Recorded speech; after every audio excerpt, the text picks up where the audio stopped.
All right, welcome back. It is on the cusp of 2 a.m. on this Thursday, and we are continuing to follow Hurricane Nicole as it makes its way here. We are joined by Tom Terry, and a big storm with a big eye. Yeah, about 70 miles across the center of the storm. And thank goodness it's only a Cat 1 and not a 2 or 3 or anything higher than that. But it's November. This will make landfall here very shortly.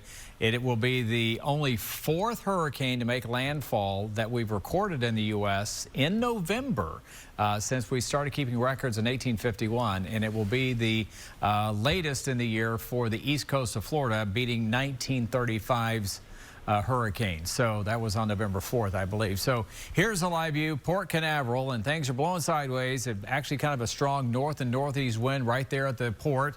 That's from our Fish Lips camera. And again, if the power does go out in your area, we are simulcasting till at least 4 a.m. on WDBO 107.3 FM and 580 WDBO on the AM dial. So that's a live view from Port Canaveral right now. So things are really squally through here. Getting constant wind updates here, 58, 61. Those are wind gusts. We're starting to get over the 40-mile-per-hour range over the interior. And here is the center of this very large hurricane, which has had an abnormally large wind field that's some 400 or 500 miles across on the tropical storm force wind. In fact, we're getting some wind gusts well over tropical storm strength about 100 miles out in the Gulf of Mexico. So this is a very big storm. The center is probably roughly about right here, but you can see it's kind of hard. You might think the center's here, but it may be closer to this edge for the lowest pressure, but it's going to be making landfall here in about another hour or so near Wabasso Beach here, Sebastian Inlet, Vero, somewhere in this general area. Just around the Fort Pierce area or north, but you can see where the heaviest winds and rain are. They're right in our backyard in Melbourne and Palm Bay, and so that's where the highest winds are going to be. This is the Doppler radar out of Melbourne, and it is scanning right now where you see the darker blue. This is not necessarily at the ground. It's going to be a few hundred feet up in the sky, but you see the wind gust 91. That's what the radar estimated when I pixel queried this just a moment ago.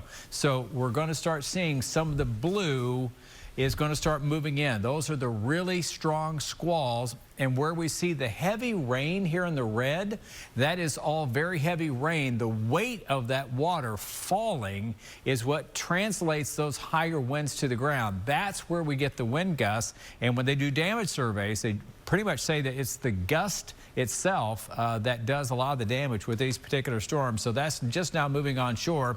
Palm Shores along A1A, Cocoa Beach, and you see they are just lined up like planes on the runway coming in from the open Atlantic. So we're getting some pretty nasty winds here. We won't have the strongest winds, though, in Osceola and Orange County till about another 3 hours in the future when some of those nastier squalls moving along with the storm come on shore. They won't be as strong either, but it's going to be a very windy overnight, early in the morning.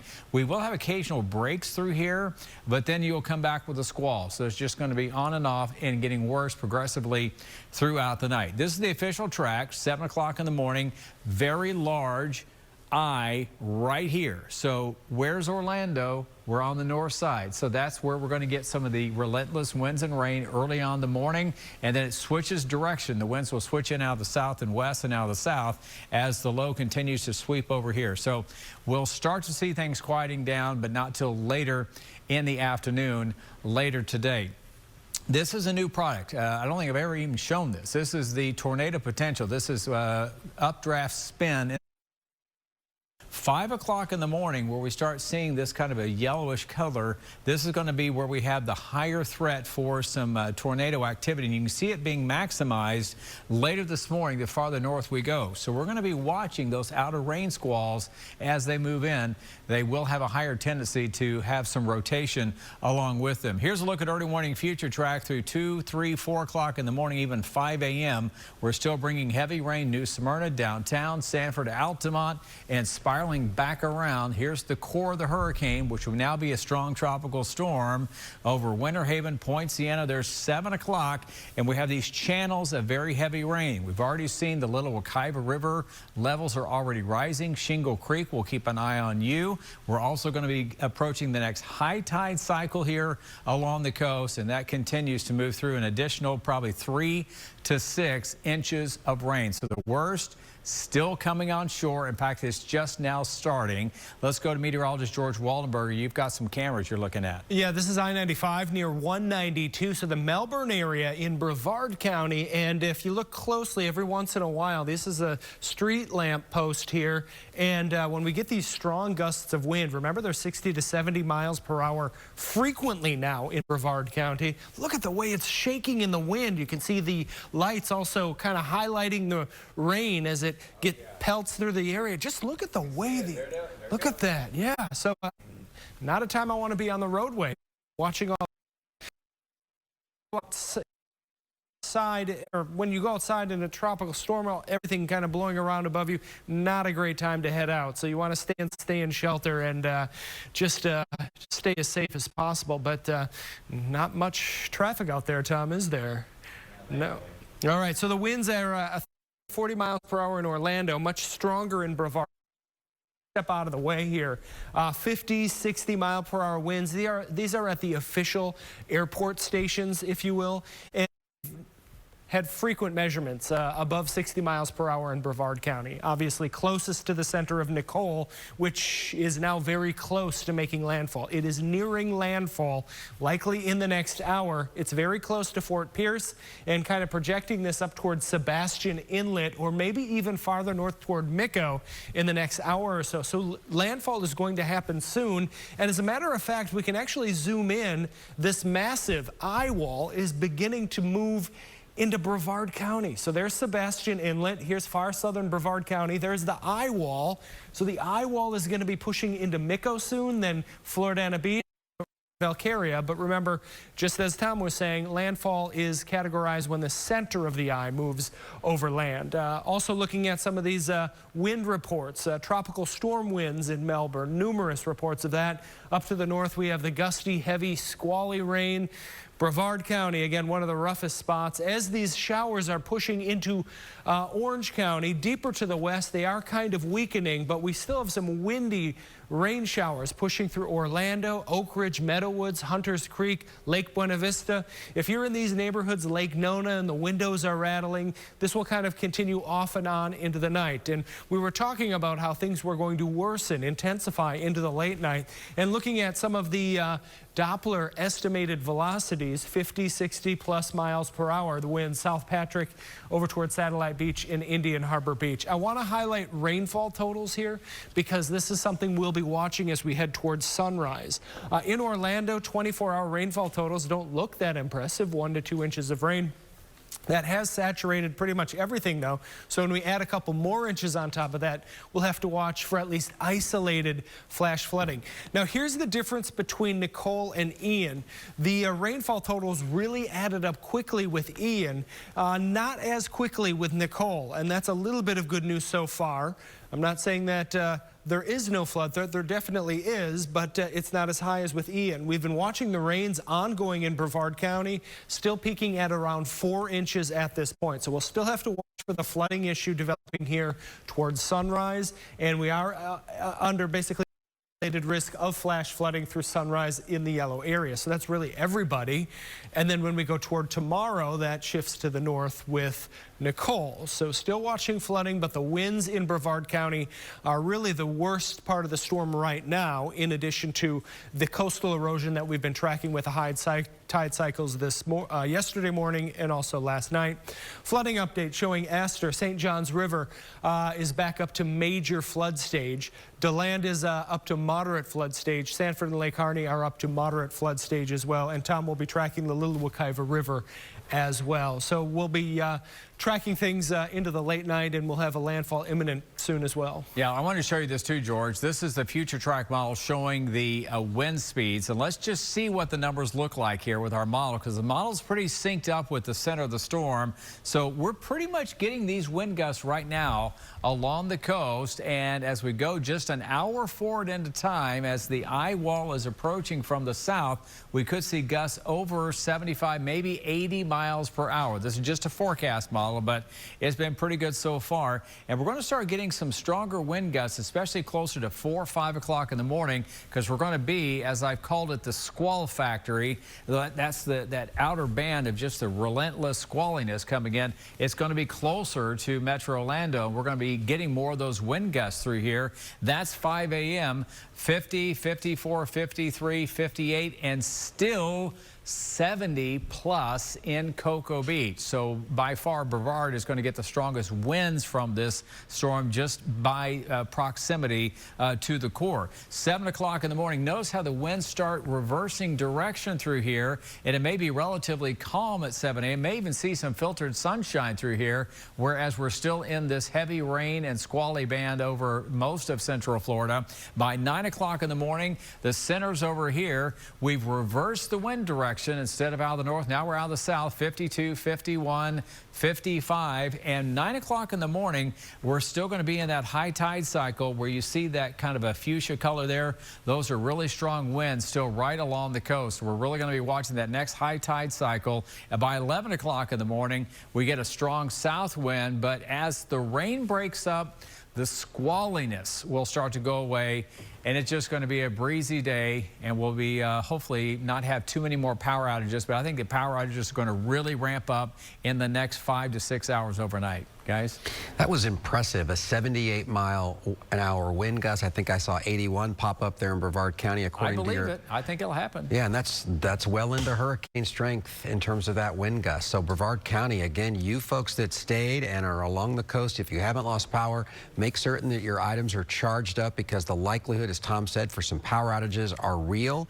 And again, I know that it's a scary time for you. Maybe you decided to stay, maybe you're on the coast, but again, hang in there, get to something away from, because again, that wind is going to come, and it's going to be frightening, but we're going to be here throughout the night for you. It is, and someone who has seen a lot of wind and a lot of rain up in Volusia County is our Demi Johnson, who's been in Daytona Beach shores right now, and the wind, wow, is moving you around, Demi. Yeah, it is. So crazy, because just about 20 or 30 minutes ago when you guys checked in with me, we weren't dealing with any wind. I was saying it slowed down a lot. Now here we go. We're seeing those big gusts come through, and we're even sheltered right now, and you can see how it's hitting us. I want to show you over here some of this debris, how it pushed up from what we were showing you earlier that was down from this building. Obviously now it's making its way up into the street even more. Again, our little building over here is still holding on. Not sure how much longer it has, but it's just barely holding on. But all that debris that was around it, again, is moving up into the street now. And I was just telling Dave, my photographer, a minute ago, that it's crazy to look at the trees and how they were kind of just blowing in one direction. Now they're blowing in all kinds of directions. So we definitely are seeing that wind pick up. And sorry, there's an officer coming right now. We've seen some police lights going on down there, but we can't get out there well enough to see what's going on. So I was just trying to see what they were doing. But look at the water pushing up into the street again. Kind of this repeat of what we've been seeing, where it's going, it's stopping, and now we're dealing with those really strong winds all over again. But again, we still have power out here, so that's a good sign. And yeah, we're just trying to stay sheltered and show you what we can as best we can. But I haven't even been out here for 10 minutes and I'm completely dry. So that shows you how strong the wind is right now. But for now, we're gonna send it back to you guys. I'm glad you said that, Demi, because I was going to comment that the one good thing about Demi being out there, she was soaking wet about an hour ago. Now she did look completely dry. Yeah. So Mother Nature is doing that for her. But in terms of the wind, the difference too here, Martha, and I think it's important to know, because there are some people right now, there is no doubt that right now they're wondering, why did I not leave? And that's in Brevard County, where it was not mandatory. Volusia, it was, and then they did the door knocks today to get some more people out because the structures were unsafe, the ones that did not go. And if you're in Volusia County and you went inland, I'll bet you're happy about that because, again, you're seeing that intensity. There's no doubt. And you could hear it. I mean, from the last time we checked in with her, what, 20, 30 minutes ago to now, I mean, you could hear the intensity and how that wind is ramped up. And when her photographer did that one shot down, you could see just the rain like coming down sideways. And that's what all of our reporters say. It doesn't ever seem to be, Tom, you know, we've talked about this, the rain just come down. Oh, no, like it's that. blowing sideways. It's blowing sideways. Yeah, Let's show you an example. We've got a camera I want to pop up here, Port Canaveral Tower Cam. This is something that we've seen before. Tom is monitoring the winds for us as well. We've got the Port Canaveral and the Doppler 9 with 79-mile-per-hour wind gust, 81 predicted there as well. And then look at those trees going sideways. And we've been checking back and forth with Nick Pampantonis. He is in the Atlantic, that is in southern Brevard County, right along the coastline. And they have a good shelter plan in place, but it is no joke right now, Martha. No, it's not. And what Nick has done is that he and his photographer have positioned themselves to a fortified building, so it's got, you know, some protection. Unlike, you know, Demi, she's out in the elements, so Nick is able to give us some perspective. You're not blowing around as Nick. The benefits that we're realizing of this place chosen, of many benefits so far, of the wind, not just the speed of it, by the way it looks behind me. We'll show you that. Of course, it's blowing at me now. I was talking to myself, well, the wind shifted direction a little bit because we're not getting it as much. I know it's still blowing out there, but because we have this giant hedge to the back of us behind the camera, which is protecting us right now. Let's take a look at what is going on, though, and that is, as you guys have said, raining sideways. It's been like this since we arrived here. The trees are sideways, everything is sideways. There's any dead branches or down limbs are blowing right down the road along with it. I think Ray has been trying to zoom in all night on these swings that the town has left up at this park here. They've been dancing away. Nothing broken yet from what we can see at this playground. It's a very well-built playground here. But considering we're right on the beach here, you are getting the full effect of just about everything. We had a very, very strong wind gust blow through, I think right as at the top of the hour. Don't know what the speeds are. We don't have any of those fancy tools that you guys have back there. But we are thankful that we still have power so that we're able to give you these pictures that are just pretty incredible here. Again, with that change in the direction, that would signal that the storm is getting closer to us. It's definitely blowing a lot stronger, where it used to be just gusting, and is now a solid amount of rain. And I think, Ray, if you don't mind zooming on me, we've been under the shelter for about, not getting on directly, but there's just so much moisture flowing through. If you see my fingers here, you know, it looks like I've just been swimming in a pool for the last 4 or 5 hours. And again, I've been under the shelter, a couple ventures out, sure, but generally not doing much except holding my hands in the air. And there's just enough water that's making its way through, despite our best efforts to shelter ourselves. There's just nowhere to hide truly from this storm. And so, again, in the area, you know, we are still watching the beaches. Melbourne Beach, Satellite Beach, in the Atlantic, they have bigger dune systems than up north where Demi is. So we're not expecting as much damage, but we have not had eyes on the beach since basically the sun went down. And we probably won't have great eyes on the beach until, you know, goes up again. At that point, it'll be starting to get towards high tide again, where it'll take another battering. So there's a lot of space, a lot of spots up and down the shoreline that we do want to check out. I did see one building before we got to this spot where it looked like the waves had taken out part of the seawall. If it hadn't already been gone by Ian, that they were just able to sneak under there and kind of pop up through cracks in the concrete. And so out here, otherwise, again, power.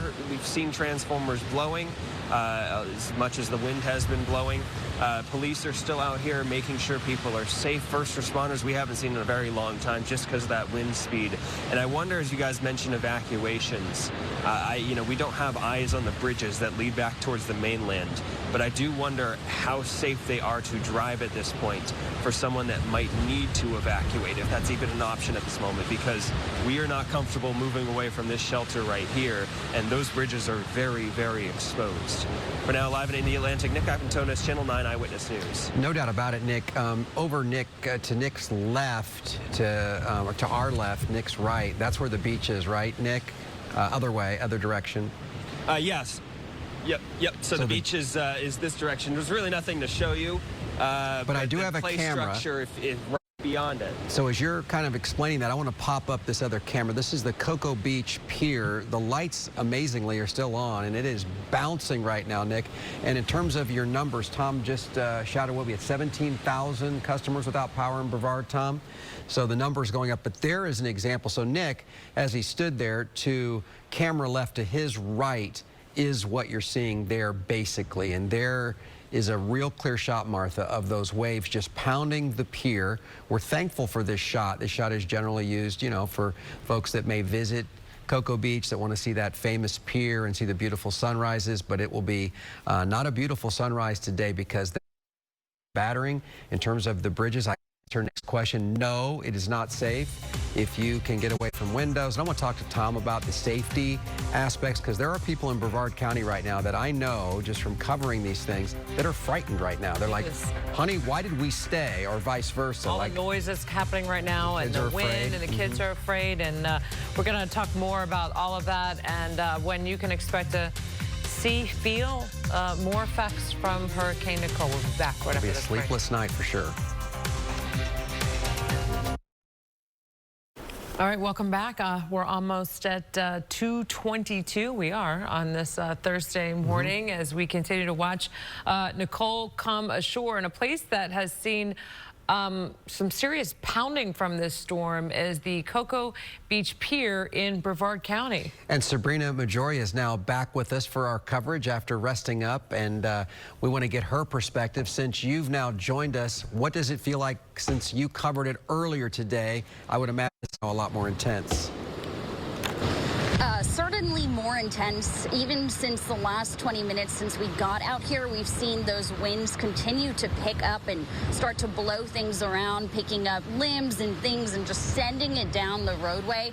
Take a look at the street. We kind of get some faster gusts throughout since we've been here. You can kind of see things just blowing around. If you take a look at the street signs, you can see them blowing around right now as well. We got here about 20 minutes or so. That's why I'm still dry, but you guys were talking about earlier that sideways rain, and that's something we are really seeing right now. If you take a look in the street, you might be able to see some of that as I step aside. The rain just blowing sideways throughout the street.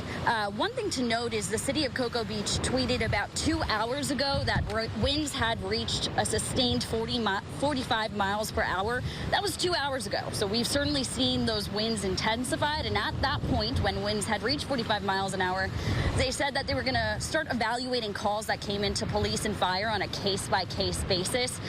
Clearly, it's much worse now as those winds are starting to come through, and first responders are not, always going to be able to get to people. We have actually seen a couple people on these roads waiting by this intersection, trying to maybe get home or get to wherever they're trying to get to next. And we've kind of watched them at this point. Again, it's starting to get pretty dangerous out here as we see those winds pick up. You can see how it's blowing trees as well. I'm not sure if you can see that in the distance. You should be able to see some of the palm trees just really starting to blow. And we've been here for about, I would say, 30 minutes. We came here 1:40 is when we started this shift. More or less, we got to where we are standing now. My photographer's at a place where he's pretty sheltered. I'm getting some good protection as well with a building right in front of us that's offering some of that protection from these stronger winds. But things have just continued to intensify since we've been here, and I'm sure we're going to continue to watch them intensify with those stronger wind gusts coming through as well. We're monitoring the situation here. We're going to keep our eyes on what is happening and give you what we see as we see more. But for now, reporting live from Cocoa Beach, I'm Sabrina Majore, Channel 9 Eyewitness News. All right, Sabrina, power out for about 17,000 customers there in the Brevard County area, yet the power where she is on. And so let's hope that stays that way, because being in the dark when there's this kind of a storm makes it all the more frightening. It certainly does. And we want to head up to Volusia County right now, where our Channel 9's Christy Turner is in the live and drive. There she is right there on the roadways. And the power's still up, it looks like there. Christy, what else are you seeing? So yeah, the power is still on. We are driving through Daytona Beach shores in the live and drive this morning. It looks like a ghost town out here, not seeing a whole lot of people on the roads except for first responders like this police officer that we're about to pass. You can see some debris floating in the street right there. Watch out for that, Tom. It looks like maybe a trash bag or something. So that wind is blowing around. You can see those palm trees shaking in the wind. So we have seen some debris in the road, nothing blocking all the roadways. So we are staying safe as we drive down to Wilbur by the Seas to check on how those homes are doing that are right along the beach. But we have seen some utility crews already out this morning, potentially heading to spots to set up to be in that position to restore power when it is safe to do so, when the winds start to die down. We can feel those wind gusts kind of pushing the truck around a little bit. So, you know, we are seeing those conditions still with the strong winds, and we'll continue to monitor them for you. But again, not seeing a whole lot of people on the roads. We have some raindrops covering our camera lens, so it might be a little bit hard to see. A lot of businesses boarded up with those hurricane shutters as well. So we will continue to stay out here to monitor how things are going for you. But we're just seeing a lot of wind whipping around and some debris here and there. Back to you guys in the studio. No, and thank you, Christy, for that. And Tom Monahan, your photographer as well. Stay safe. And Christy and her crew, they were the ones that saw the building, the public restroom there at Dunlawton, at that entrance ramp to Daytona Beach Shores, fall over, and she'll check on that. She'll also be at Wilbur by the Sea, and that's where Shannon Butler was, where we saw those houses that were undermined by, again, that surf and that surge. So it's going to be quite a show. And the one thing, too, Martha, we've been doing this for a while, the technology is also so incredible. She's driving along with perfect signal. Our crews have had great signal. Our photographers done a great job with those pictures. Especially if they're doing it in the dark, which, you know, they're doing it in the dark. And so not only are they reporting, but they are doing their best to make sure you see what they're seeing there with their flashlights off, spotlights up, you know, maneuvering all that with this wicked weather. It's not an easy task. No, it's not. Let's go back over to Tom. We are now at about the half-hour mark at 2:30 almost. And Tom, we are now getting into what will be basically a bunch of blasts going by, and I see that you've got one of your buddies there to your right who has had his sleep and is rested and ready, and I can smell the coffee I can brewing. smell the coffee. It smells good. I forgot how tall this guy was. I haven't stood next to him in a while, but yeah. Welcome, Brian Shields. We're going to be watching this storm. It's probably about half hour, 45 minutes from landfall, and winds around 75. This will be the latest on record for Florida that we've had a hurricane make landfall on the East Coast, and only the fourth in recorded history to hit the U.S. in November. That's since 1851, so that is crazy. Again, those stats, and the weather just goes downhill from here.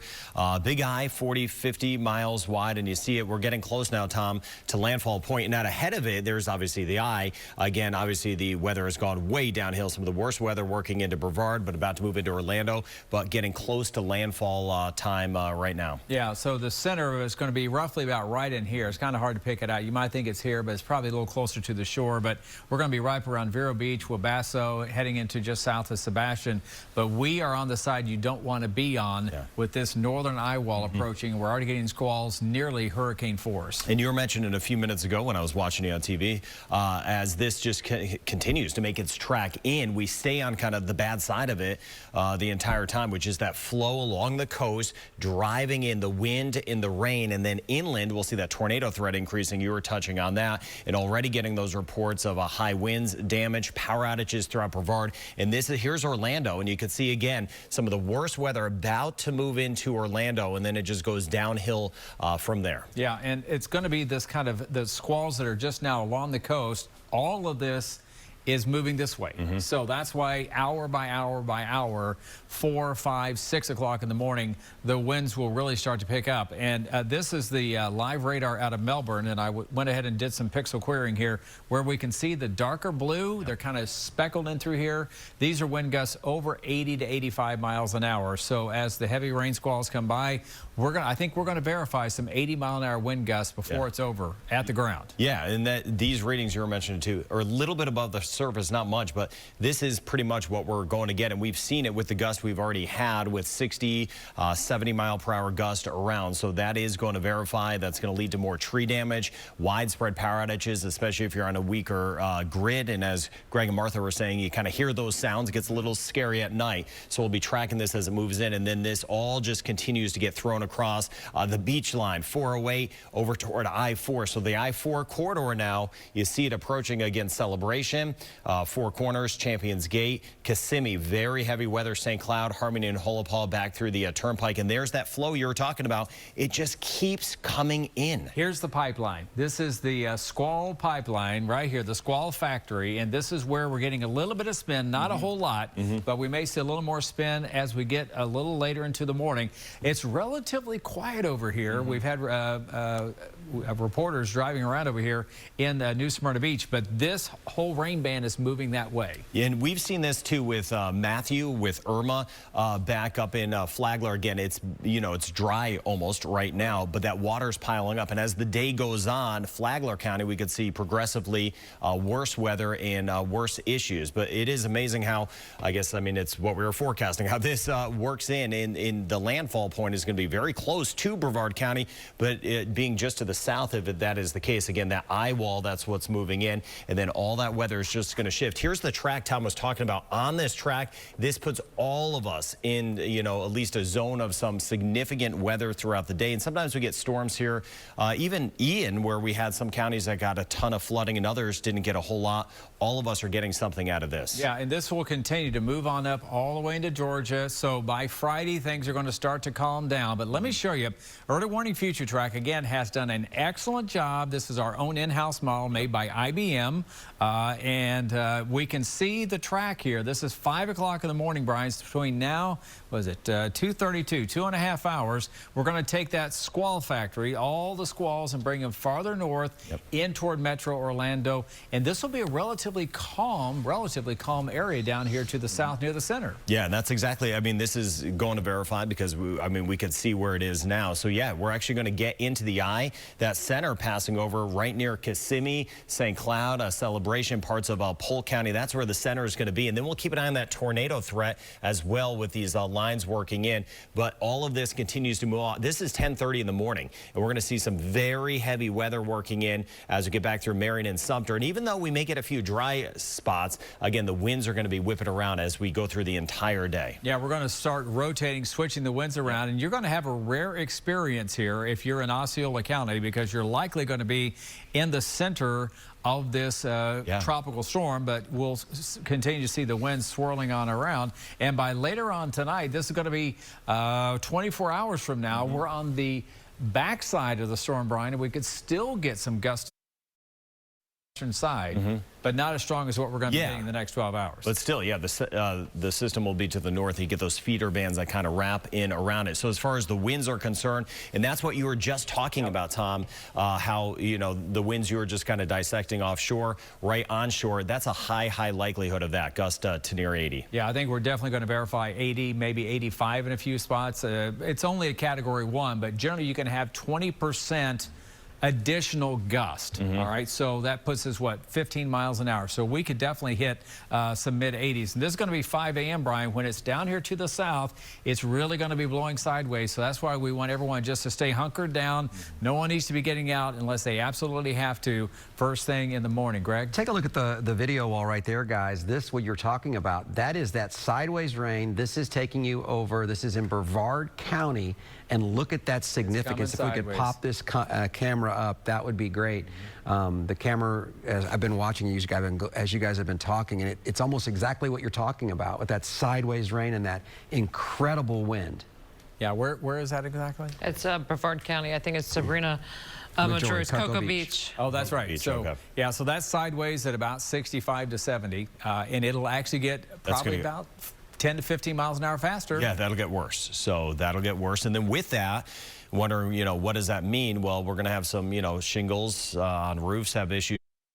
Cause bigger issues, but as this progresses inland, tree branches down, some trees down in spots. We already have some weaker ones that have kind of been leaning post Ian, so that's what we're going to be watching out for. But along the coast, obviously, things are just piling up more and more so. And we have our crews there safely to show you what's happening as this. Look at this thing. I mean, this is moving right into our direction. This is large. And probably landfall closer to 3 o'clock in the morning. It's going to be on the north side of Fort Pierce, but this is going to be where the calmest weather is going to be.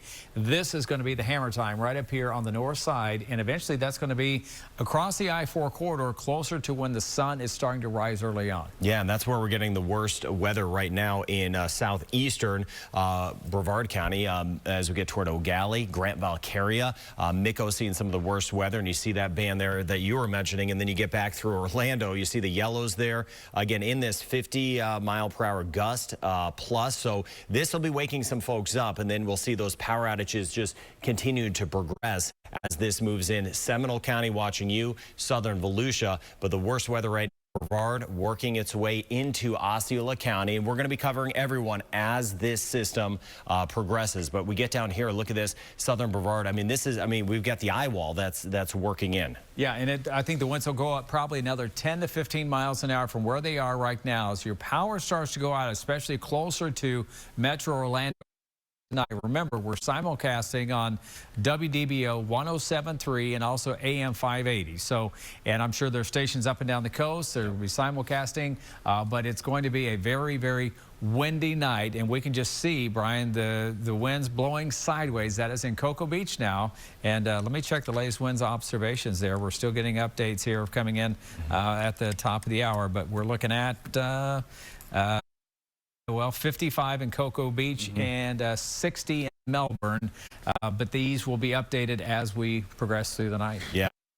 The real deal, when you're inside a structure and you're out there near the beach side and you have this intense rain and sideways wind just blowing into your house, it can be frightening, and there's no doubt about it.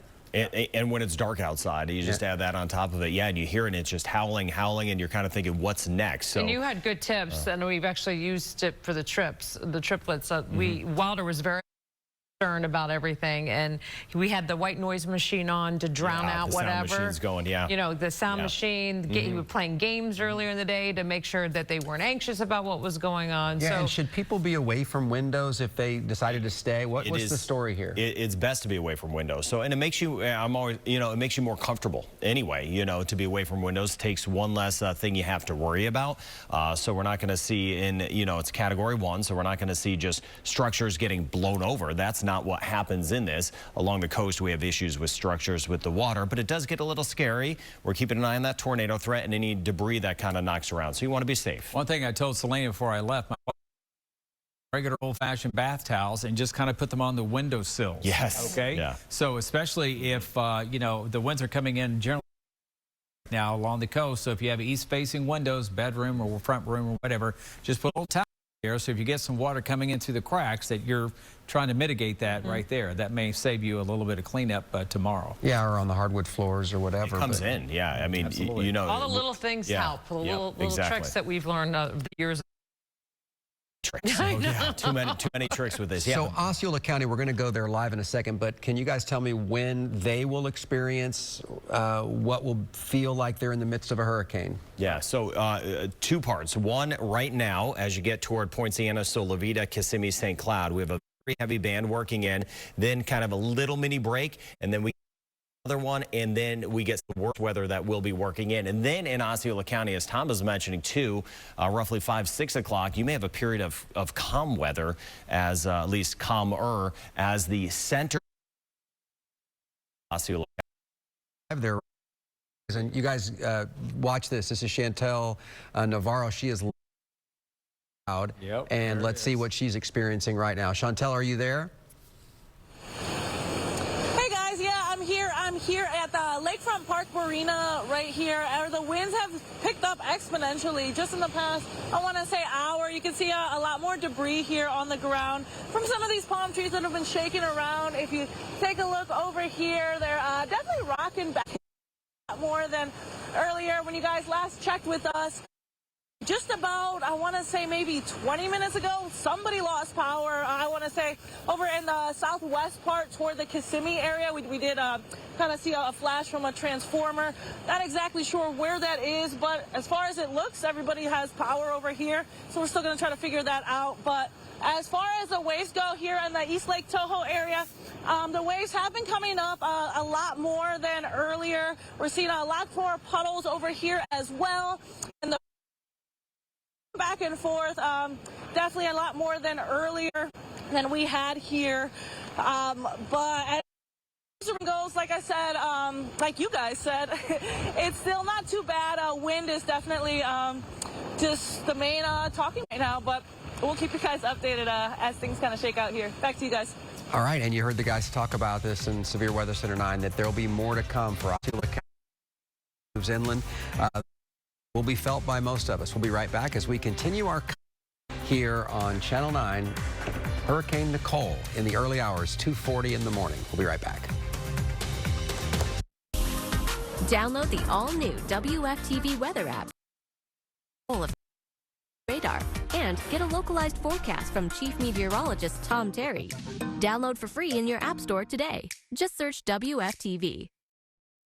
Good morning to you. I'm Martha Sagowski along with my co-anchor Greg Wormuth. We are here in continuous coverage of Hurricane Nicole. We want to get you out to Flagler County where you are looking at, I think that's the pier we're looking at. It is, the Flagler Beach Pier. It is, boy, a lot of wind, pounding by the surf, landfall slowly right now, and things are going to get worse. As you can see, the surf is definitely kicking in right now. And the one thing about the storm, it is down around Stewart in terms of the, again, proceed north of the coastal impact. So Brevard really begun right now. It will continue to move up towards Volusia County as it continues to turn up the coast. Flagler, where you saw the pier that again is closed because of the damage from Ian. It will be redone in 2020. Now that will happen sooner. Again, that up the coast in Volusia County, those poor folks there after Ian now are hoping that structures don't fall into the ocean over. Was the warning from, again, the sheriff of Volusia. Mike Chitwood talked about that, and with First Light now a little bit earlier than it was a week ago because of standard time, we should start to see those impressions soon of what really happened overnight. We've been watching that are teetering, being devoured by the ocean because of the pounding that they've taken. And also when you bring up Sheriff Chitwood, he was actually going door to door with his team, his officers, telling people you got to get out because your structures are unsafe and you can't be. Quote, you've been quoting all day that he hopes that we could see structure go. I mean, quote exactly was that there's a good possibility that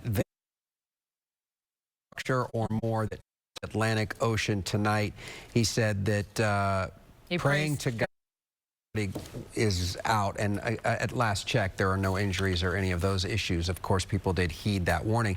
Interestingly, now we're going to go back to Brevard County. In Brevard County, it was a recommended evacuation as opposed to Volusia County with the mandatory. And in Indy Atlantic right now, we have seen massive wind gusts. In fact, some have been recorded well over hurricane strength, and Nick Pampantonis has been there with his photographer Ray, and you have felt it, seen it, and heard it. And Nick, what's it like there now in Brevard County, where people along the coastline, many of them, hundreds if not thousands, are riding out this storm with you? It is great time now because we are seeing some of the strongest winds that we have seen all night. And that is something that we say over and over again as the winds build. But as we get closer to this eye wall coming over us here, we're going to get over here. I mean, you can see it looks like it feels like a hurricane, and it's not. I'll tell you that. I was just in the car, charging my phone and getting a little bit warm for a few minutes, and the car felt like it was being lifted up by the winds because the winds were coming underneath the wheelbase and the axles, and essentially, you know, it lifting it up. I mean, that's what was happening. It was rocking, not back and forth or side to side, but up and pan over to the our right here. This is the road. This is the A1, and you can see the wind and the rain through those street lamp that is still somehow hanging in there because it was struggling earlier when we first showed up here. I mean, the power of the wind that we are feeling right now is, it's hard to describe. We're under the shelter. We've established this all night, this great park shelter that's built like a rock. It has not moved an inch. It has been providing us great protection from the effects that you are seeing on your screens right now, but even it's at the point now where the winds are just so strong that flow is wrapping underneath it and coming at us from the opposite side of where the wind is coming from. So we're getting blown around. Even though we're at a place that's making us feel very safe here. Also hard to understate how cold it feels. This wind here. You know, hurricanes are generally pretty cool. You know, in terms of temperature-wise, experience-wise.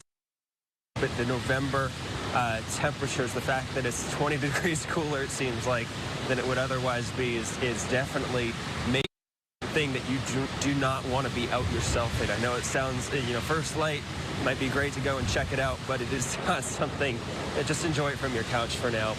Again, we are, here we go. Really, really strong winds here. Really, really, really strong. And so the beach is just over the dune line. It's out of our sight, but you can hear the waves in the distance if it weren't for the wind in our ears. It's continuing to pound away. As this barrier island that we have, there's very little shelter out here. And so, you know, the little bit that is offered is been wonderful to us, but we are very glad to still report that there are a few people out right now, especially as I'm watching over there again. You really don't have to pan, it's okay, but there's just, I can see more twigs, branches, leaves, other debris falling from the trees. Stuff that was able to hang on earlier is no longer, and it's now letting go. For now, live in India Atlantic, Nick Papantonis, Channel 9 Eyewitness News. All right, Nick, I know that feeling, being soaked to the bone, the wind blowing very hard. It's almost a wind chill factor, and we put the camera up after we showed you the Doppler of the radar eye and showed you the camera. Is amazing that it has been holding out for us, and that's just provided us with that rocking of the camera and the waves crashing. And high tide comes up in about, let's see, about 5.5 hours, so the ocean will literally grow. There's also a full moon impact that we don't see. It's cloudy and rainy. So many factors but that also, of course, is something that will compound the problems. Great perspective from there, from Nick Papantonis and his photographer, Ray. We want to go now to Channel 9's Sabrina Maggiore, who is continuing to be live in Brevard County near the Cocoa Beach Pier, and we've been using your camera shot, and the wind is really picking up there, Sabrina. Wow. That's absolutely correct. I'm just seeing that wind. Again, we haven't been here too long yet. We were taking a nap, kind of resting up from our earlier coverage. But since we've gotten here, we've noticed a change. If you take a look, you can see, again, that sideways rain talking about earlier, just blowing the water across this intersection. Surprisingly, we've actually seen a good amount of cars still driving in this, and clearly not something you want to be driving around in. The city of Cocoa Beach tweeted 3 hours ago that once those winds had reached 45 miles an hour, they were evaluating calls coming into them on a case-by-case basis. So not really safe for our first responders to fully be out here either, especially when we're getting some of those faster wind gusts blowing. If you take a look, you can see some of the traffic lights bobbing. We've been watching that as we've been out here. If you take a look to my left, you can see some of the smaller palm trees probably have some better light to see what they are looking like now. A lot of branches have been blowing across the street, and if you take a look at the intersection again, we're seeing another car come through now. Again, it's not quite safe to be out here at this point. We are in a safe location, however. Sheltered by a large building, as Nick was telling you, he found a good shelter. We also found a pretty strong, sturdy shelter as well. But I will tell you, we peeked our head right around the corner to our left. We're sheltered this way, but if you peek your head right around the corner, you're getting the full impact of these really strong gusts of wind. And when I peeked my head, I felt it directly. I mean, it really pushed me back. So again, we're in a situation now. We're going to continue to be bringing you. No one has to be out here on the streets doing that for themselves, and we'll kind of continue to keep you posted, let you know what we see, and monitor these conditions as the storm continues through our area. But for now, reporting live in Cocoa Beach, I'm Sabrina Majore. Let's head back to you guys. And Lauren Bray, her photographer, well experienced, been through so many storms, and again, keeping himself, the crew, and his gear. Those pictures. We have people that have been through so many storms that we know that everyone's going to be safe. Now, Jared Oliver, he is one of our sports guys that we do double duty when it comes to storms. He has probably covered more hurricanes than he has hoop games so far since he's been in Central Florida, but he's done a great job, and he is at Lake Eola in downtown. And Martha, if I'm not mistaken, that was one of the areas that we covered during Ian because the water rose a lot. It did, and I mean, the Swans, I think, even left and went to a different part of town. Jared, what do you have there for us tonight, or this morning, I should say? Yeah.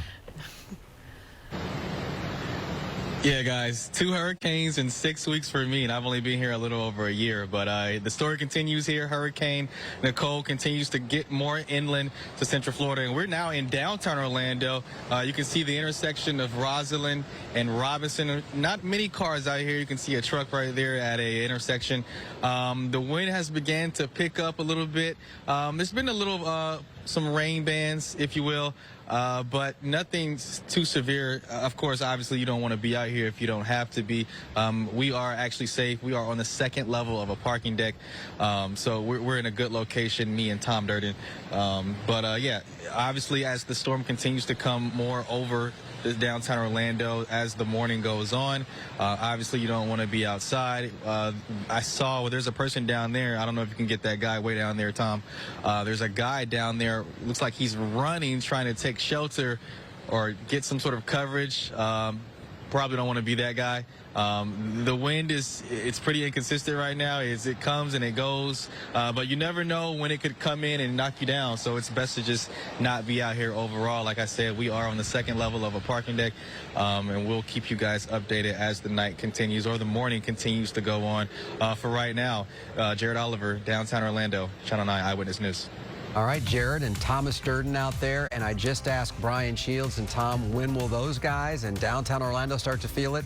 It's now just about 3 o'clock at 5 a.m. It is going to be rocking and hitting downtown Orlando, so all of us will know we've been through a hurricane in one way, shape, or form. I'm Martha Sikowski along with Greg Warmuth. We are going to go take a break, and we're going to join you tomorrow. Up next, Alexa Lorenzo. Today, we're going to join you today. We are today. And Kirsten Delgado, they're going to be taking the reins so we can get some sleep and come back. And stay with us. We're in continuing coverage of Hurricane Nicole. Take care. Stay well. Hello and welcome to our continuous coverage. If you're just joining us, I'm Kirsten Delgado, joined here by Alexa Lorenzo. Of course, it is now about to be 3 a.m. and we've been on air for you continuously since 10 o'clock yesterday morning, tracking what is now Hurricane Nicole. We have a team of 3 meteorologists now in Severe Weather Center 9. I just saw George Waldenberger, Brian Shields, and Tom Terry standing by. Yeah, we're about ready to have landfall here, I think, Brian, in within the next half hour, I would say. And right now, I've just been sampling some of the personal weather stations here, and I found 976 millibars, which would be lower than the actual provided one, assuming that it's calibrated. So we're going to be moving this thing on shore here very soon, and we're in this northern eye wall right now, which is a really big eye for hurricane. Yeah, and you see the width of it, just drew these on, about 50 miles wide. And as Tom was saying, he's been again, I've been watching him back there dissecting kind of the pressure levels. So you're trying to match what they are getting from the hurricane center. And it looks like it's moving on shore. And you're saying very close to Vero Beach. So we're getting the heaviest weather with the eye wall, again, near Palm Bay in Melbourne right now through Satellite Beach. You see these little icons up there. Let me just read just some of this is live data coming in right now. Some of the wind reports here. We've got 61 knots, so we're right around 67 miles an hour or so around Patrick Air Force Base. We've also had 70 miles an hour. That was at Melbourne International, so that's the highest we've had so far at Melbourne International. We've had public reporting structural damage to a gas station in Satellite Beach, gas station Satellite Beach. I'm reading this off, so if the news hasn't got that report yet, now they have. Significant structural damage to Chase on the Beach in New Smyrna Beach, Brian. And we've talked about the pounding that Volusia County took earlier today. Well, damage up to there. We've got storm surge flooding, Seaway Drive in Carlton Court. That's on South Hutchinson Island. That's in St. Lucie County to the south. So it is just continuing to, well, be a hurricane with these strong gusty winds spiraling in. And this is what I've called all night, I made up this term, the squall factory, where we're generating these outer rain squalls. And Brian, that's heading up toward New Smyrna, Daytona, and will come all the way down I-4. Yeah, all of this working in. And you mentioned we were talking about the tornado threat too, that we're going to keep an eye on a couple of these things. We're not seeing anything widespread with the angle it's taking as of now, but as you mentioned, in these squalls that come on shore, could be a little, obviously, rotation with those. So we're watching that tornado threat too. I know that's a big concern to you. So Tom's the best at doing that. I'm telling you, I've been doing it with him for years. Just finding in a system like this that is such, rapidly changing, finding out those spots. So we'll be on that. But all of this, yeah, shifting in. So we've got some heavier weather in Orlando, Winter Park, but it's really going to be picking up in a couple hours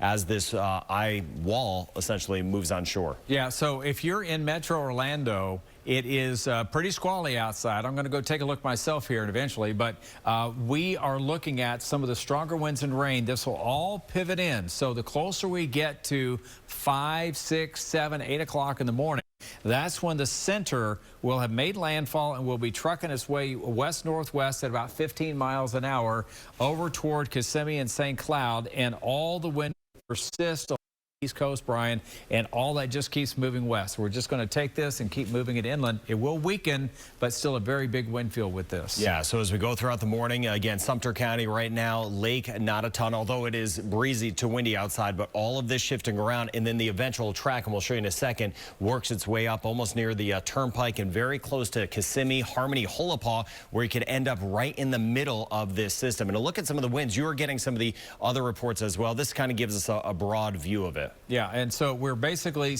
gusting tropical storm over the interior, which is what we would expect because the hurricane is still, 6 miles to the south and east, but we're 61, 64. We did have 70 reported officially at the airport, but as you can see, New Smyrna doesn't report late at night. They close the airport down. We're missing some Titusville sites, but we're almost 18,000 at last report without power in Brevard County, and I have a feeling those reports are just going to stagger west. Yeah, as that eye wall and the bulk of it moves in again, that's when those power outages will go. Hold on, let's see. Official landfall? Yeah, Nicole makes landfall on the East Coast, just south of Vero Beach. Okay, so it's saying that the center has made landfall, so this would be 3 a.m. officially on North Hutchinson Island, just south of Vero Beach. Max wind 75. So this would be only the 4th official landfall of a hurricane in the U.S. in November, and the latest on record for the east coast of Florida being the 1935 Yankee storm, or Yankee hurricane as they called it back then. So we've had landfall 3 a.m. So now it starts trucking inland. Yeah, all of this, and we've been dealing with this for days, even this weekend, that onshore flow. And yeah, now it's hit land. So again, this just continues to pull its way in. So let's show you what's next. Again, landfall officially has happened. I want to get into the winds, and then actually let me jump over to this, Tom. And this model overall has been actually, let me jump to this, showing the wind speeds and the rain with this particular storm. Yeah, let's jump into this. Our future track model again did a very good job with this kind of track that would bring it in just south of Brevard County, and between now and around 4 or 5 Brian adjusts the model grid. Here's 5:15, Brian, and this is going to be a very windy time of the day. And for folks that really haven't had a lot of wind here in Metro Orlando, Sanford, it's going to be much more relentless, probably at least 50, 55 at 5 o'clock in the morning. It was just what you're talking about. All of that just starts to work inland. So this, again, 5:15, and still that very, very strong onshore flow. Winds gusting to 60 at that point in Palm Coast, and then Marion and Sumter, we start to get more of that activity. Then by 9:45, just taking you ahead, while there'll be some eventual dry slots, it is going to stay windy. And then look at this, and we saw this with Matthew kind of later on the backside. Of course, Matthew is over there, and this is over here. But then we get some still big issues along the coast and some heavier weather inland. You know, thankfully, though, I think we're going to mix in a little bit of drier air behind this, so we're not going to be getting the rainfall totals anywhere near the rainfall totals that we had out of Ian 6 weeks ago. In fact, we're going to probably just mainly have a rapidly moving cloud deck over downtown Orlando at 9:45. But this is going to keep going, and we're going to really be watching some of these outer rain bands. But it's not quite finished because we're going to pivot through the south side and have a south wind, Brian, with a storm to the west. Yeah, so then you get the winds coming in more out of the south. And while we were mentioning the kind of dry slots, there's still going to be those rain bands. And even as this moves off to the west, you still see it. This is by mid-afternoon. Yeah, and you're still going to know that there's a strong tropical storm west of Orlando. We'll get a south wind. This will help a little bit on the storm surge because we will kind of have the winds parallel the coast. But, Brian, what we're doing, too, is that we're still blowing the winds inland at Jacksonville. So we're going to have extensive surge. They've had more surge up in Jacksonville, and that is working its way down the St. Johns River. We've already had flooding issues in the Astor area, and we're going to watch the St. Johns. It's going to be, unfortunately, raising the river levels up just due to the backup, in addition to the rainfall that will continue to move on. I want to get to some of the forecast winds for us. This is 5 a.m. and you see those winds upwards of 80 miles per hour. You're tracking those offshore. Those are moving onshore, and then the winds just progressively get worse throughout the morning inland. So 50, even 60-mile-per-hour gusts can't be ruled out back to Orlando. We were talking to yesterday about how some of these winds are going to top what we had with Ian. We won't have the Ian rain, but some of it'll be windier in some spots. Yeah. Now Orlando, I think, officially hit 74 with Ian. We may not hit 74, but I think to the west, especially, we didn't really get much wind at all. Yeah. But you will definitely know there's a storm nearby to the west. This is 5 o'clock in the morning, 7 o'clock in the morning. Look at the eye, Brian. It's down south of Kissimmee. Yeah, so you get that donut hole. It'll maybe a little bit calmer over toward, that would be Point Siena, Reunion, Solavita, working up toward Celebration, Four Corners. That would be the eye. Some of the gusts again, 60. And yeah, there's some of the windier weather, 40, 50 miles per hour in our western zones. We're still 75 in Cocoa Beach. Yeah. Yes. You were mentioning this, you know, we're going to have the sun coming up shortly before 7 a.m. and we're going to continue to see these damage areas pop up, and I think more folks will be without power, not just at the coast, but moving farther inland. And you see the wind shifting a little more out of the south by 10. And sometimes what happens, too, even later in the day, let me jump to later in the day. This is midday. It's still windy, but 30, 40-mile-per-hour winds, and that's helpful. But then you have the branches that have been weakened, and a few folks may be trying to just sneak outside to walk the dog and stuff like that. And that's sometimes when we have problems around here, just because the canopy is a little bit weaker above. So it's going to stay windy all day. Not as bad, though, later in the day. Yeah, and as we get, it'll be kind of on and off windy, because when you're not getting rain later this afternoon, you'll get kind of a breezy day, and then a rain band will come through from the southwest, and the squalls will increase. If you're just joining us, good morning. Good morning. Good morning. It is 3:06. We've had official landfall at 3 o'clock near Hutchison Island. That's going to be right here near Sebastian, south of Brevard County. Official landfall, about 50-mile wide eye. And Brian, we're in this northern eye wall now, so the winds will continue. And where we see these heavier bursts of wind and rain, that's all pivoting north and will come all the way down the I-4 corridor. What were you calling that earlier? That is the squall factory. These are squalls, and we're just generating them one after another, and they just kind of keep hammering on through. And a very large hurricane itself, and the wind field is some 400 or 500 miles. I lost track. It's huge. It goes all the way over by the west coast, and that's tropical storm force winds. But the strongest winds for our area, Brian, are right now in this, probably that heavy rain band right there in offshore near the Cocoa Beach area. We've been watching Nick Pampantonis out there all day, all night, and early morning in Cocoa Beach, and it just continues to be relentless. Yeah, and these are the gusts you were talking about, getting some of the reports of damage around Satellite Beach. We're at a gas station 74, damage. Port Canaveral, 74. So that's the first official hurricane force wind I've seen. So Port Canaveral. Yeah. So actually, that's the buoy. That's the buoy.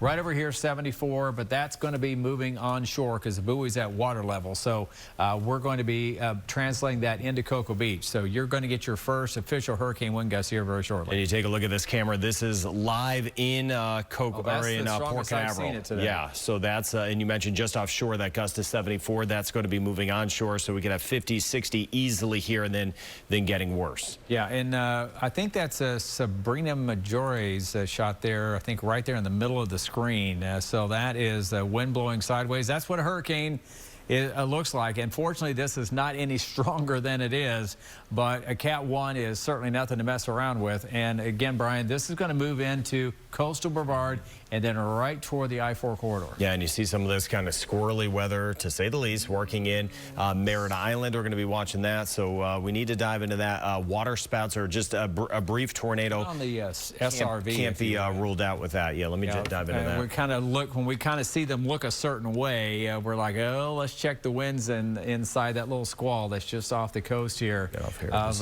Brevard County and out of Melbourne. We should get a good shot from the storm relative out of Melbourne. And there's that hurricane symbol right there. That was the wind gust of 74 from the buoy that is just off the coast of Brevard County. So we continue to keep close tabs. The wind field continues to develop, and it's going to be one of these very squally. It's kind of scary, I know, but the wind continues to develop here just along the coast and just offshore of Merritt Island. That little squall there, just about 5 or 10 miles east of the coast. Brian's honing in on it. Yeah. Did you find the wind? No, I had a drop in I'll find data. the wind button for you later, but no, not the button. I had the it was blank. So that's going to be moving right into Merritt Island, and we could have some water spouts, tornadic water spout with that. Yeah. So Brian, I have a question. So now that it made landfall, was it south of Vero Beach? Yep. Is that what it was? Yeah, Hutchinson, I'll read the official. North Hutchinson Island. Does that change anything with us in terms of the impact for us? I know that we always say, you know, that cone we kind of say way. So with it actually making landfall, does that change anything for us? No, it's going to be coming right into southern Osceola County. We're going to be on the windier side of it. We're going to take this entire circle of wind and rain and just slide it all the way through. And we're going to be tracking this. We pretty much nailed the track here. It's going to be near Davenport by around 7 o'clock in the morning, 7:30 in the morning. Yeah, so all thrown in. We saw the scenes along the coast yesterday and last night with the structure damage. That onshore flow is only intensifying. The surge as well with this. Again, the surge forecast was 3 to 5 feet plus. That overall is unfortunately panning out. We have our crews safely there to let you know what we're seeing. And again, on the side of your screen, at the bottom of your screen there, that's Port Canaveral, where Tom was talking about that 74-mile-per-hour gust. And you see here, jumping over this, let's get a look at this. This is Port St. John. So what we're doing here is just finding some differences. You got the colors here, and this is the tornado threat will get a little higher as we go through the day. Doesn't look too bad. Okay, so what we're looking at here, we have a lot of green on the map here. If you're joining us live on 580 WDBO 107.3 FM, what we're looking at right now are the winds that are off the coast, and everything is pretty much blowing all in one direction. We're getting some speed shears, we call it, where the winds are a little stronger in one area, not as strong in another, but there's nothing that is a clear sign of a tornado or rotation, at least not yet. But we're still watching a very turbulent wind field coming into the coast in Brevard County, which will be in Metro Orlando by 5, 6, 7, 8 o'clock in the morning, Brian. Yeah, so that's going to continue to all work our way. So you can see it here. And again, as you get into Volusia, Seminole, and Orange, and if we haven't mentioned you, it's because you're kind of down the line with some. That's always a good thing when we're not mentioning you, but it's always kind of down the line. So we're just starting to get some of the tropical storm kind of weather more so.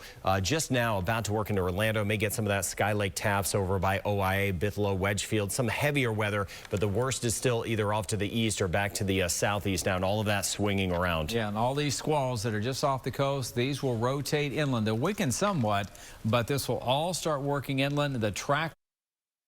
So we have all morning and all till probably early 2-3 o'clock in the afternoon to watch this storm come by to the south and move offshore. And we're going to have a very unique experience in Osceola County where you may actually have an eye of a very broad tropical storm. It'll weaken to a tropical storm. Then the eye will be directly overhead, and it's going to be a little bit quieter. George? The winds in Vero Beach 5 miles an hour. There you okay. go. That's, yeah, the winds in Vero Beach 5 miles an hour. All right. Yeah, you're in the eye. Yeah. So you're in the eye of the storm, and that will continue to march inland as it did make landfall officially at 3 o'clock north Hutchinson Island, just south of Vero Beach. Yeah.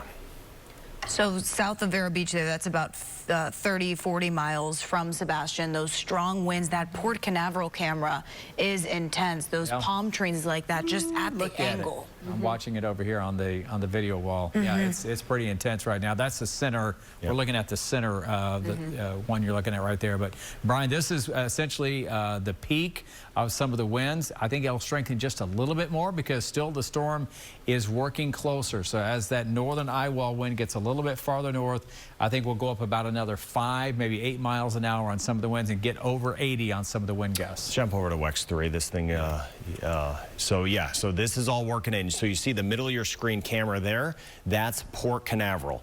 And that is the worst weather now with this system working in, and that's going to continue to just progress across the beach line, back into Seminole and Orange as the morning goes on. And you get a look at these are certain sites. So in between these sites, we get higher, we get lower wind gusts.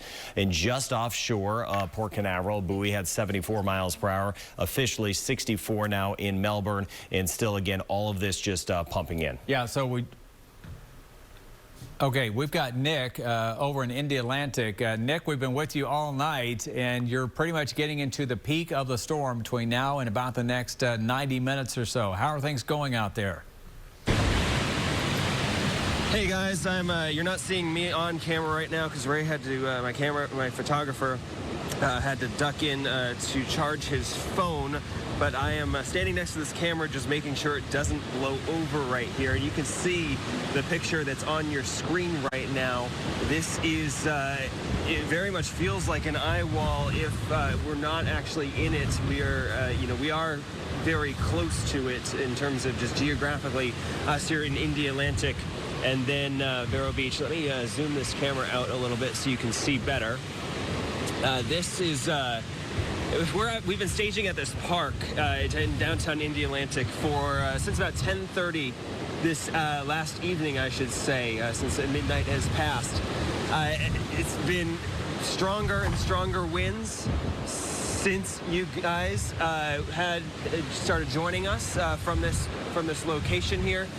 We have seen increased power outages in the area because we mentioned about 30 minutes ago when we were on the air, this one light had been hanging on. It finally gave itself out. So it's just the lights in this park and then some business lights that we're seeing across the road from us here.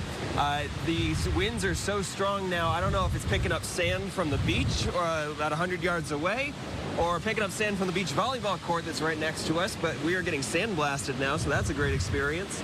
And just generally, this whole situation is, it feels like kind of peak storm right here, and you say winds might get even stronger.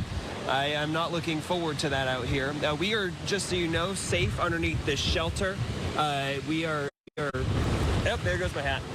We are underneath the shelter that is providing us protection from most of the rain and most of the wind, but it's not perfect. But again, just the trees that you're seeing here they are hanging in there. The structures are hanging there. I know you guys mentioned that there was a report of some damage to a gas station in Satellite Beach to the north of us. Once it becomes safe enough to go check that out, we will be happy to do so.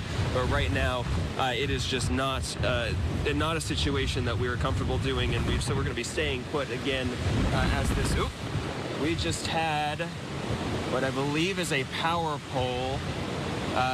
It looks like I can't see, there's a tree in the way, but it was sparking there, and we just had another transformer go too. So These strong winds that you're seeing, I don't know what speed they are, but they are definitely doing a number, I should say, to Indy Atlantic here in the downtown section especially.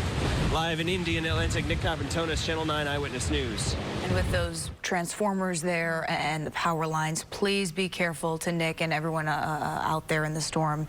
Right now, FPL saying they have 21,690 power outages across Brevard County. So we anticipate seeing that number go up again as this storm continues to move on shore. And we just heard from Tom saying that obviously where Nick is, they're going to have the worst of it in the next 90 minutes or so. So this is where we begin to see a lot of power go out as those winds really ramp up and get to their max for certain areas. In this case, where Mick was right now.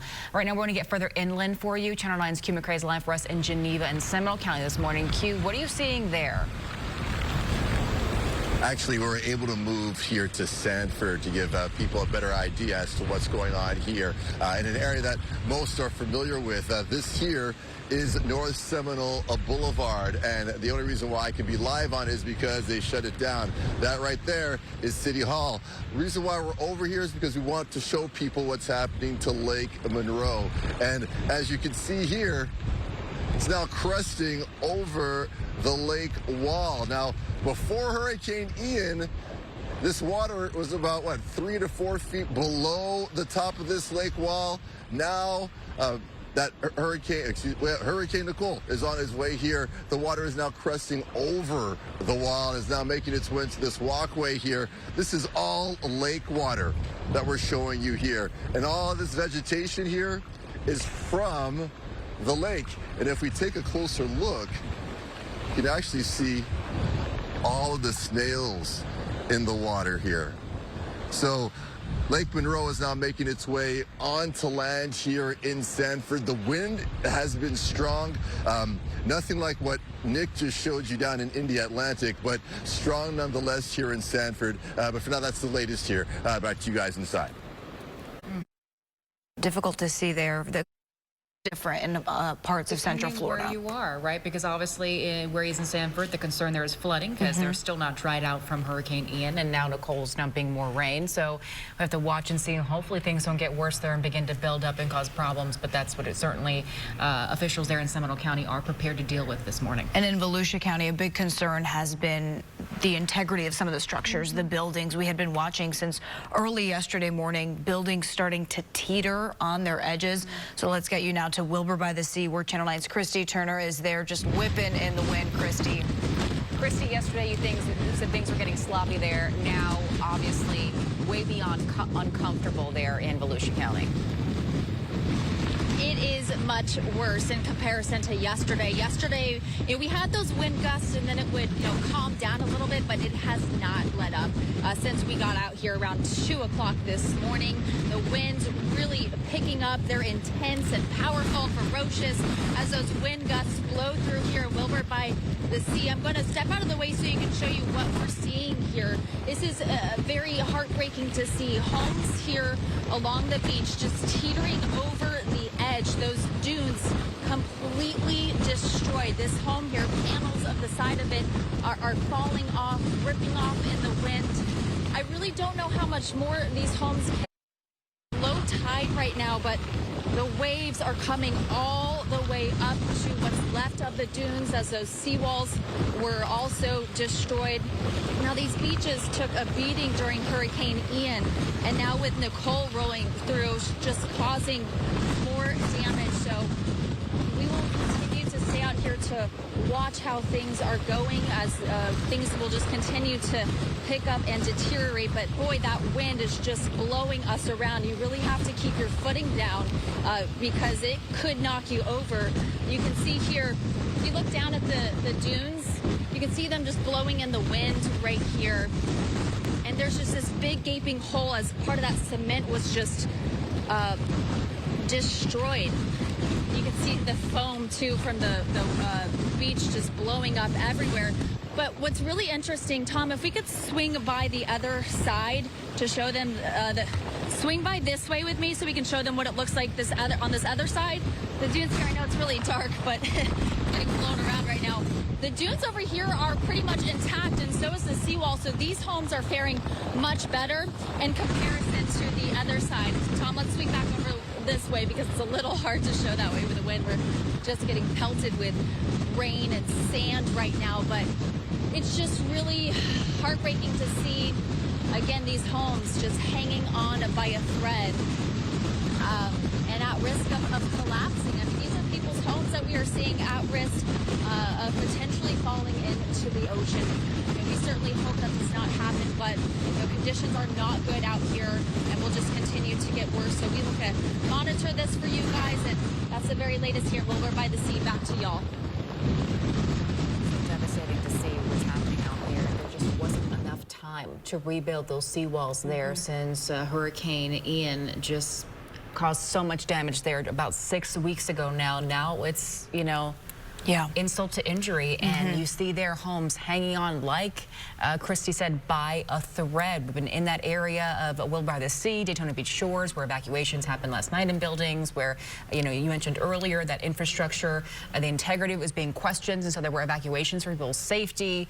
And you think about the people who chose not to leave in some of those coastal areas, thinking right now, what is going to come our way next? The wind there just terrifying that this morning at 3:23. So we want to take you now a little farther down south to Brevard County, where our Sabrina Majore with us since around 2 this morning. Sabrina, we can see you right there. The rain just brushing behind you on the street. Yeah, and that's something we talked about in our earlier hits. You can see the sideways rain pushing through the street right now. It's actually, right now we're having a little bit of a lull. We get some of those gustier winds blowing through, and it just, sometimes it really just pushes you off your feet. We mentioned it earlier. We're at a very sheltered location. To give you some context, we are in the city of Cocoa Beach. We're about 2 minutes away from the beach. We decided to not head to the beach and be by the pier because we didn't feel it was safe there. We are at a sheltered location, and we will be checking back on that later in the morning.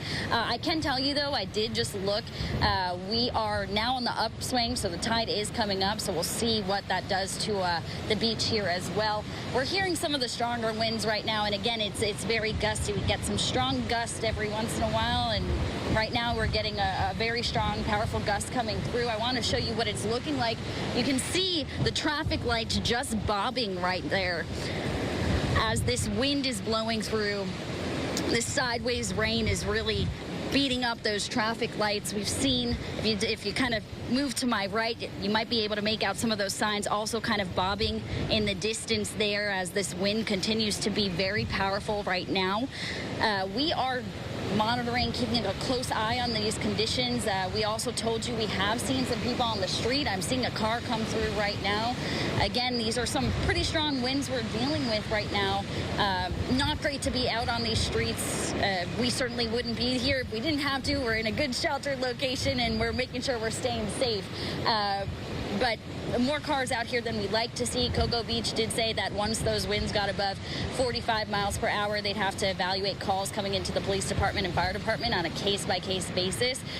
So that's the situation there for first responders and anyone who needs to get to anyone who may be in need of help right now.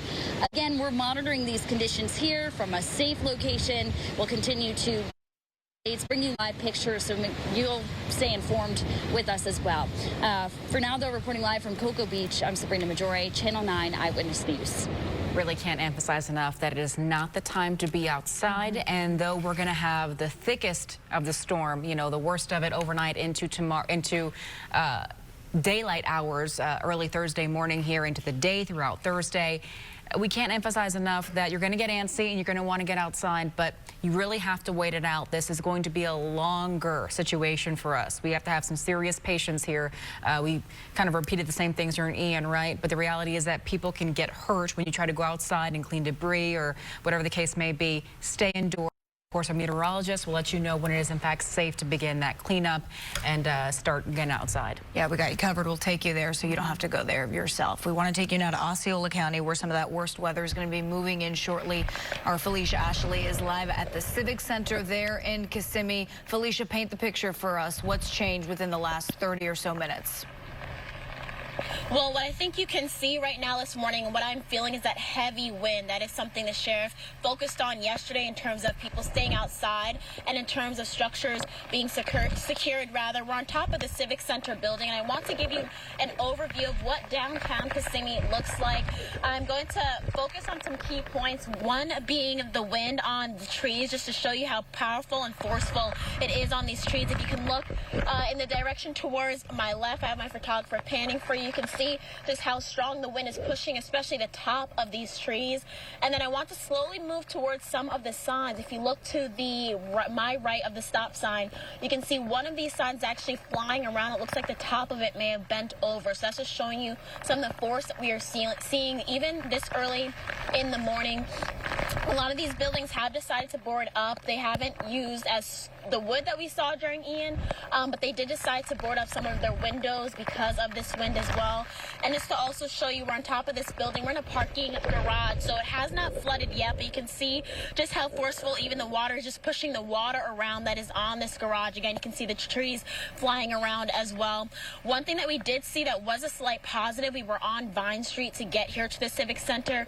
And we remember Vine Street being completely flooded even prior to Ian, and especially on the day of Ian. But as of now, we have not seen that flooding on Vine Street, but we are starting to see some of the water collect along the edge of some of the main roads. So if you are for some reason driving, be aware of some of those pockets, some of those deep cuts and drives in the roads to stay safe. But right now, what we're mostly feeling is the wind out here. So we're going to keep you updated. We're going to move around to some of the spots that we know were issues during Hurricane Ian. Now reporting live in Kissimmee, Felicia Ashley, Channel 9 Eyewitness News. Felicia, thank you. Make sure to stay as safe as you possibly can out there. We will continue our coverage with certified meteorologist Brian Shields and Chief Tom Terry right after the break.